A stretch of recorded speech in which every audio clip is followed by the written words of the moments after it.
میں پڑھ سکوں گا، میرا ساتھ دیے گا.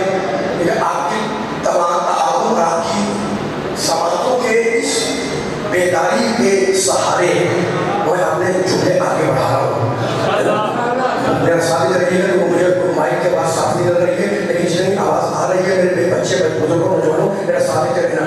اب نبیوں کا ذکر آ گیا ہے تو میں اب آیت نہیں پڑھ رہا، حدیث نہیں پڑھ رہا، آپ سے ایک فیصلہ کروانا ہے. وہ فیصلہ مل کے کر لیں. حضرت آدم پہلے خلیفہ، پہلے نبی، ٹھیک ہے؟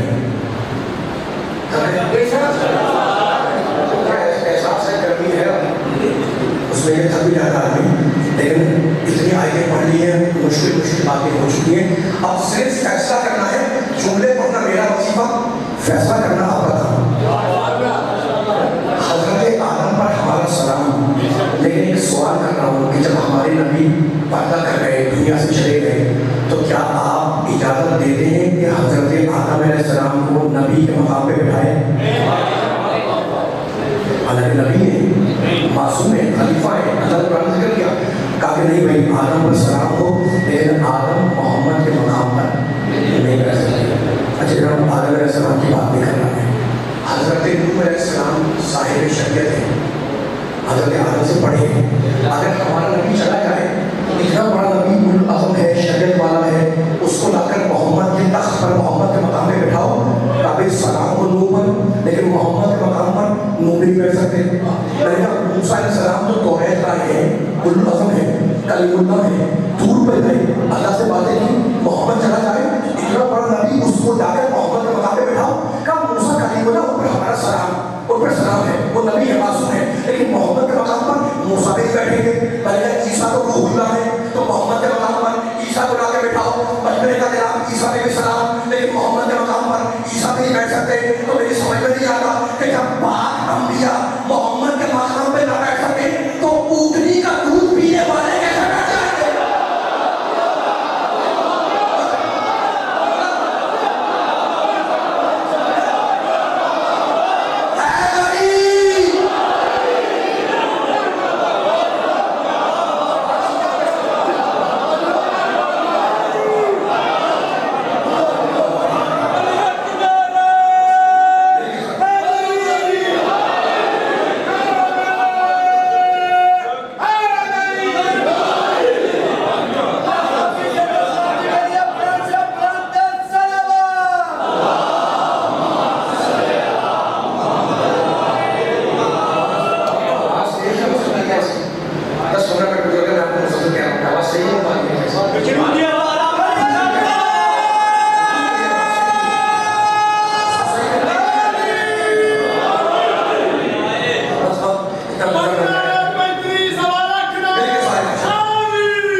اسلام میں عقیدے کا مرکز ہے ذات مصطفیٰ.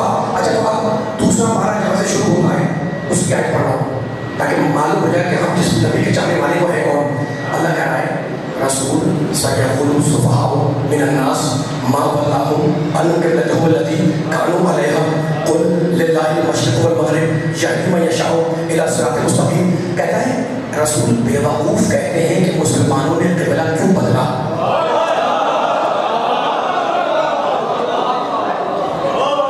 بیوقوف کہتے ہیں کہ مسلمانوں نے قبلہ کیوں بدلا. کہہ دو ان بیوقوفوں سے کہ مشرق بھی اللہ کا، مغرب بھی اللہ کا.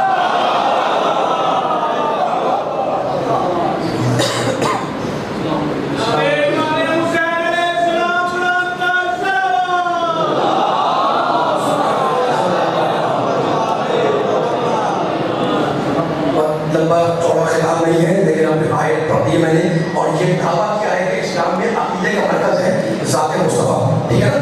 تو بے وقوف کہتے ہیں کہ قبلہ کیوں بدلا. سب کو معلوم ہے پہلے قبلہ تھا بیت المقدس اور پھر قبلہ ہو گیا خانہ کعبہ. اب ہمارے آپ نے نماز کہاں ہوتی ہے خانہ کعبہ کی طرف. پہلے قبلہ تھا بیت المقدس. تو اس اعتراض کو اللہ نے نقل کیا کہ بے وقوف توجہ رکھیں میری طرف.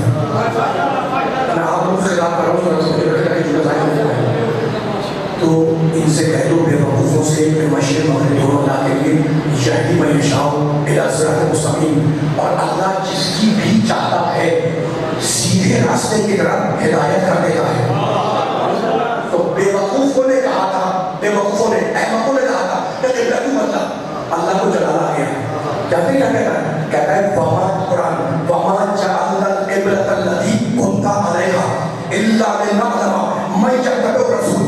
رسول بے وقوف کہتے ہیں قبلہ کیوں بدلا؟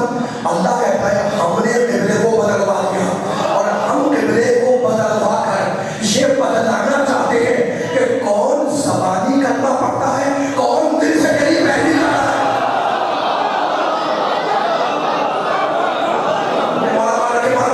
اور اسی بارے میں اسی سورے میں پھر اللہ نے ارشاد فرمایا، اور یہ آیت بھی قصیدہ ہے میرے محمد کی شان میں۔ آپ قصیدہ پڑھتے ہیں نبی کی شان میں، اب دیکھیں اللہ کیسے قصیدہ پڑھ رہا ہے محمد کی شان میں۔ بیان میرے پاس وقت نہیں ہے، میرے ساتھ کر لیے گا۔ کہتا ہے قد نرا تقلبا وجهك في السماء، رسول ہم تمہارے بار بار آسمان کی طرف چہرہ کرنے کو دیکھ رہے ہیں۔ فَلَنُوَلِّيَنَّكَ قِبْلَةً تَرْضَاهَا، مت گھبراؤ، اب ہم قبلے کو وہاں موڑیں گے جہاں تم چاہو گے۔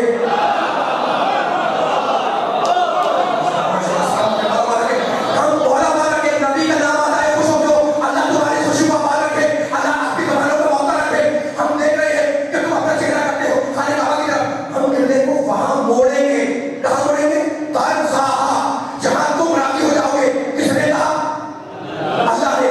کس سے کہا؟ نبی پاک سے۔ کیا کہا؟ تَرْضَاهَا۔ اب بولنا ہے، جو نہیں بولا میرے ساتھ بولے۔ نبی سے اللہ نے کیا کہا؟ تَرْضَاهَا، تم راضی ہو جاؤ گے۔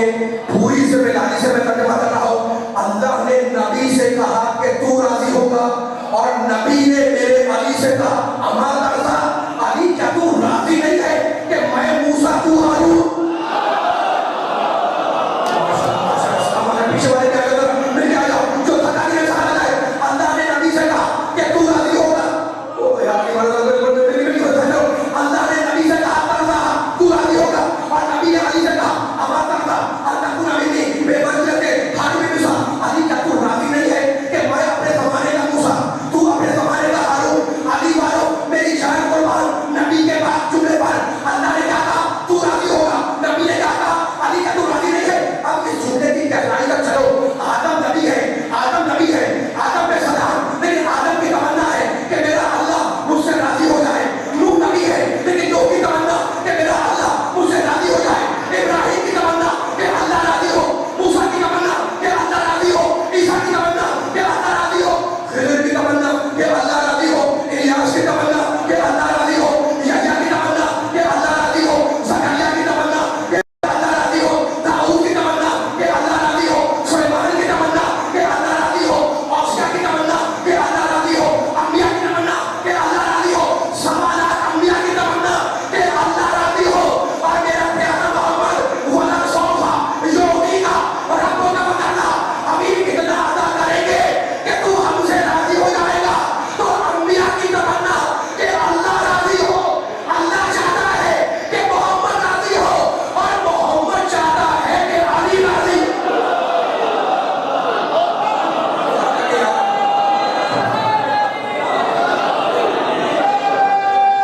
ہر کلاس بھائی میں آگا دیکھو،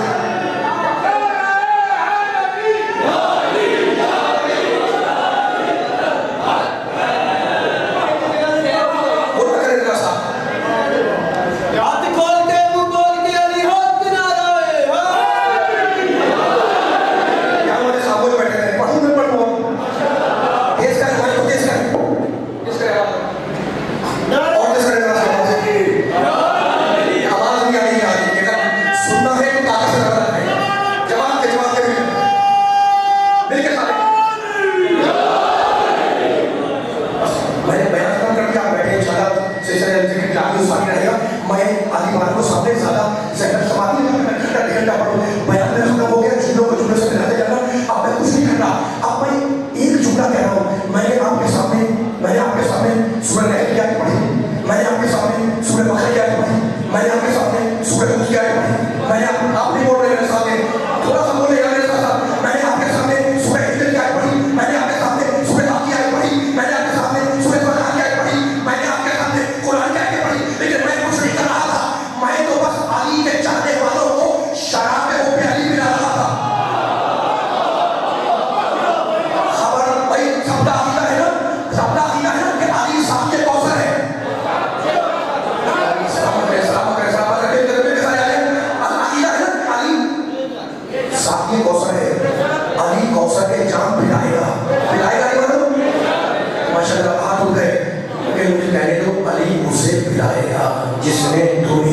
شراب حب علی کا پتہ چلا ہو.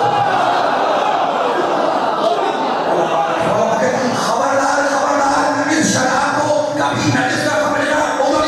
خبردار اس شراب کو کبھی نجس نہ سمجھنا. ایک جملہ ڈالی ہے اس لیے کہ وہ شراب ہے جو کوثر سے لائی ہوئی, سرزمین میں ملائی ہوئی, چادریں تکلیف میں چالی ہوئی, انبیاء کی چالی پہ چالی ہوئی.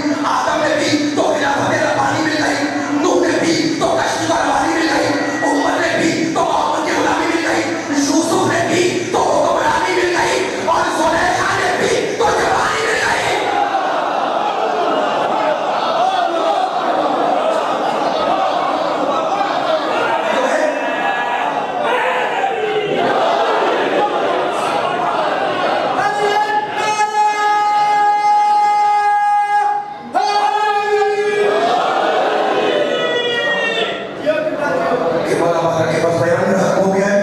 ایک جملہ کہنا ہے, اشارہ کرنا ہے, آپ میرا ساتھ دیے گا. یہ جو میں نے جملے پڑھے یہ تو بولنا نہیں ہوگا, مائک بہت خراب بہت خراب چل رہا ہے بھائی. خدا کے میرے ساتھ دے تاکہ جملے کی سائن ہونے پائے. یہ جو آپ نے ساتھ کیا ہے, یہ جو میں نے جملے پڑھے یہ پینے والوں کا انجام تھا.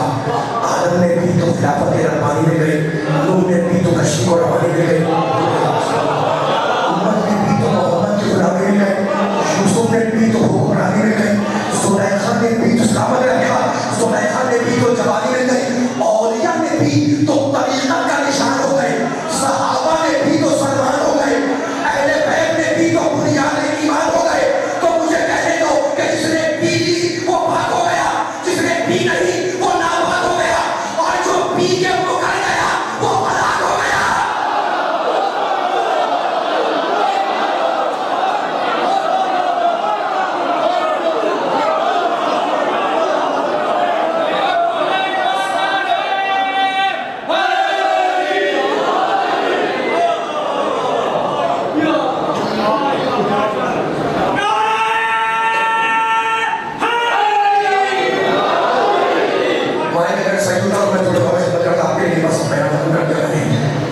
بس میں بیان ختم کر دیا. مولا آپ آواز رکھے بورسے کی مجلس سے چہروں کے دلوں سے غائب ہو رہے ہیں. حسین کربلا میں شہید ہوئے. میں ایک جملہ کہنا چاہوں, بری حساسیت سے جملہ سنا. عاشور کے دن ابو طالب کے خاندان کے 18 جوان شہید ہوئے, اور 11 محرم کو خاندان ابو طالب کی جو بیویاں قیدی بنائی گئی ان کی تعداد 40 سے زیادہ ہے, اور جو بچے چھوٹے بچے ابو طالب کے خاندان کے اسیر ہوئے ان کی تعداد چاہتے ہو 60 سے زیادہ, 64 بچے, 40 سے زیادہ خواتین, 18 جوان ابو طالب کے خاندان کے قتل ہو گئے. میں کیسے پڑھوں آپ کے سامنے کہ جب قافلہ لٹ کر مدینے آیا تو بیویوں کی گود میں کل 5 بچے تھے.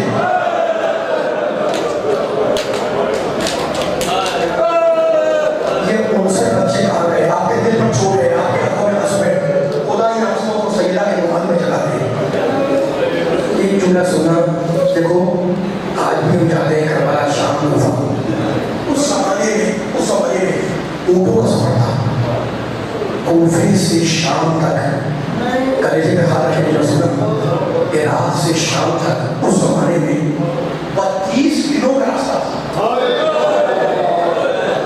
اور جنتے آل محمد کو کتنے دنوں لے جایا گیا؟ 16 دنوں میں.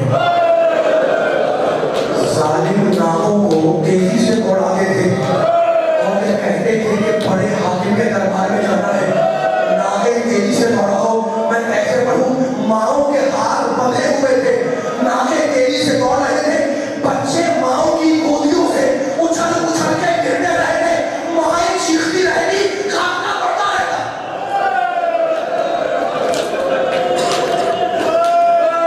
خدا معلوم آل محمد کے خاندان کے کتنے بچوں کی اس راستے میں گمنام قبریں بن گئی جن کا آج پتہ بھی نہیں ہے. لیکن سو ایسے ہی کوئی لمحہ تھا, ایسے ہی کوئی وقت تھا, قافلہ شہر حمص کے قریب پہنچ چکا تھا. ایک مرتبہ بی بی زینب نے مڑ کر اس ناقے کو دیکھا جس پر اکیلی سکینہ کو باندھا گیا تھا.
اکیلے ناکے پر تھی. تم رو رہے ہو, ذرا تصور کرو, چھوٹی بچی شام کے راستے میں شہر ہمس کے قریب پھر اکیلے ناکے پر تھی. بی بی زینب کی نگاہ پڑی اسی ناکے پر, دیکھا کہ ناکا خالی ہے. بی بی نے اپنے آپ کو زمین پر گرا دیا. آپ نے سن لیا, میں نے پڑھ لیا, لیکن جانتے میرے مولا سجاد بار بار کہتے تھے کہ میں نہیں بھولتا پھوپھی کا اپنے کو ناکے سے گرانا. اس لیے کہ جب انسان زمین پر گرتا ہے تو اپنے ہاتھوں کو ٹیک دیتا ہے. میری پھوپھی کیا کرتی, ہاتھ تو دونوں بندھے ہوئے ہیں.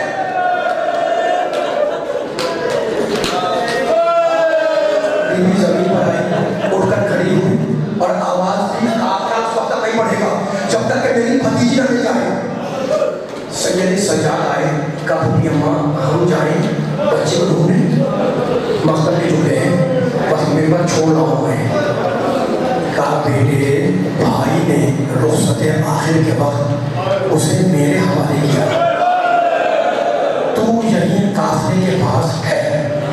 شہزادی زینب چلی, شہزادی ام کلثوم چلی, آپ کی آنکھوں میں آنسو ہے, دل پر چوٹ ہے, ہاتھ سے ماتم کر رہے ہو, آواز دیتی ہوئی چلی, سکینہ سکینہ ہماری آواز سنو تو لبیک کہو. راوی کہتا ہے کہ میں بیویوں کے پیچھے پیچھے جا رہا تھا